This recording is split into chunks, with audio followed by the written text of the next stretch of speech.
Hello, good day mga ka-plantholics. So, natakaroon no para mag-update kaninyo sa atuang Thai constellation ug nakahinumdum mo sa atuang daan nga video nga kani siya nga katong murag kamatyuno na gyud.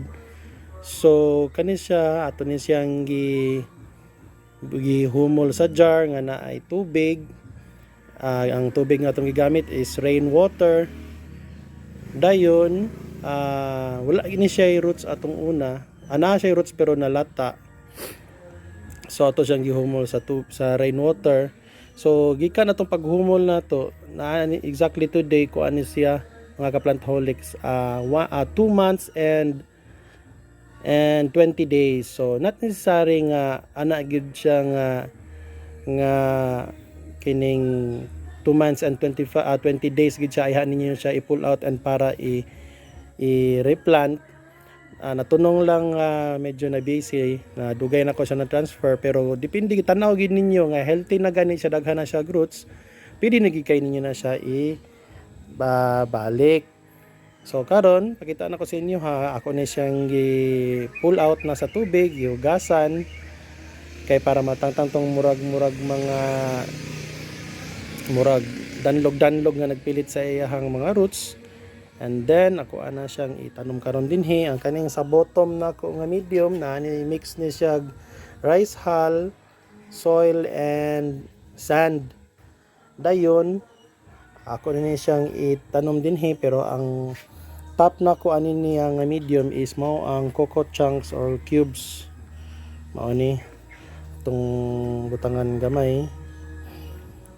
Butana mo reason pud nganong ako siyang gibutangan og kuan sa ilalom katong naay soil og naay mix nga rice hull og kining kuan kay aron naapod siya murag mapundo nga tubig sa ilalom kay kani manggong purely coco chunks lang kay kabalo mo dali ra kay ni siya mauga. So mao nga ato siyang gibutangan og naapoy soil sa ilalom. So mo na siya guys. Ako na siyang i-continue og kining butang og kining coco chunks.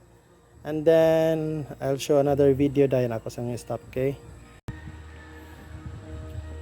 So mo na ni siya guys. Nahuman na gyud ang katong ato ang Thai constellation nga nalata gyud ang ihang unod, lawas nga atong gikat nga nagtuutag mura gamay ni kay ang chance na maka-survive and karon nakakuha na siya new nga small leaf. So we hope nga paspas na ni ang recovery and managko na dayan iyang dahon. So I hope guys kung inyo ning follow ni nga method kung naamoy plant nga dying plant so basin makatabang. And update pud mo siguro sa comments ani nga video. So maro to and thank you guys.